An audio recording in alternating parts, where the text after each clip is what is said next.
Buddy, I have another Otis book. This one's called Otis and the Puppy, and it's by Lauren Long. Words and illustrations are by Lauren Long. And I'm very excited about this one, so let's get started. Otis and the Puppy. And it is a penguin, young penguin group book. It's published by Young Penguin readers, and I am reading it with permission from them. It was springtime on the farm, where the friendly little tractor named Otis lived. The flowers bloomed, the trees were filled with leaves, and the farm buzzed with the joy of a new season. There were fields to plow and crops to plant, and Otis was right in the middle of it all, working hard, put, puff, puttity, chuff. And if you remember from the first book that we read, he likes to work hard. When the work day was over, Otis the little calf and all their farm friends loved to play hide and seek. Otis loved to be it, counting 1 putt, 2 puff, 3 puttity, 4 chuff, as his friends ran to hide. When he reached 10, it was game on, and Otis motored here and there looking for his friends. How great to have a friend that wants to be it. I didn't always like to be it. Do you remember the game that they played in the first book? Ring around the rosy. He found the little calf hiding in a deep thicket of wildflowers. He found the ducks hiding in Mud Pond.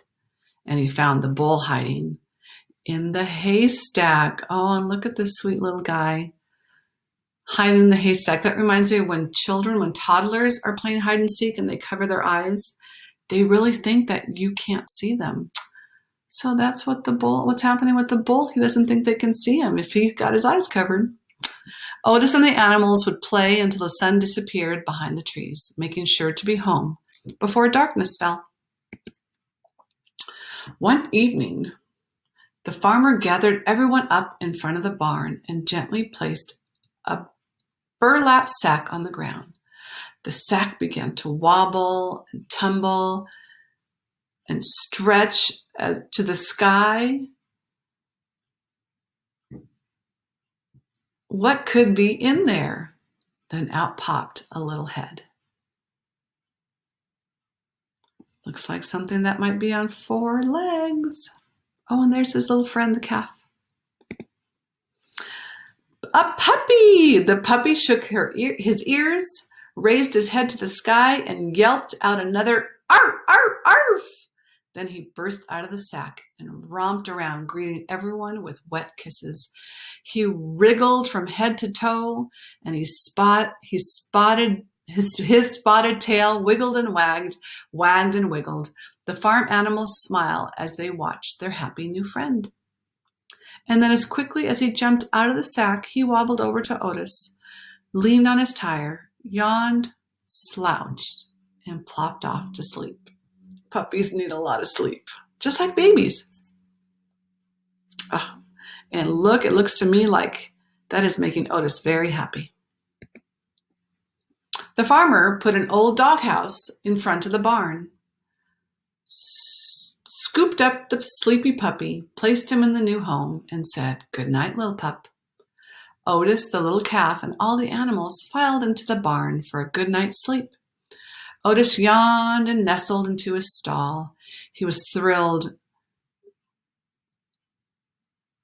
to have the little puppy on the farm, and he smiled as he drifted off to sleep. Puff, putt, puttity, chuff. All of a sudden, he woke up to a pitiful whimper.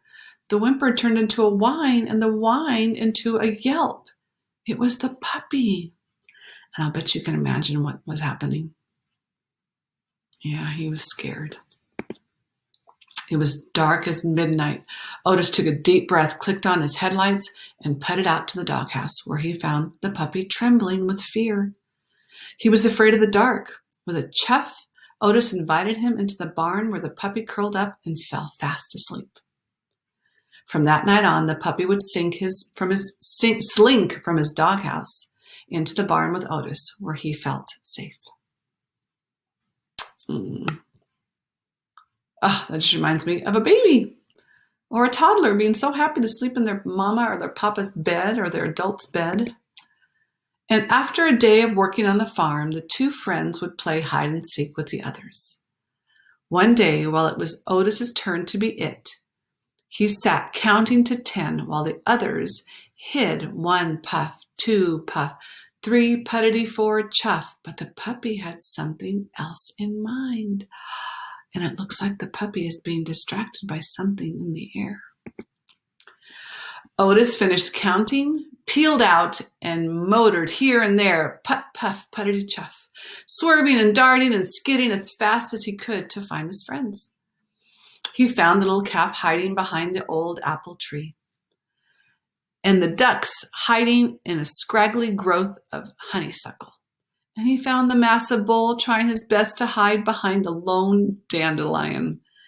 But where was the puppy? Otis and the animals searched high and low. Even the farmer came to help, but they couldn't find the puppy anywhere. All scary. Finally, the farmer stopped the search. It's getting dark, he said. Let's continue the search in the morning light. By the time they reached the barn, it was already quite late, and all the animals went right to bed.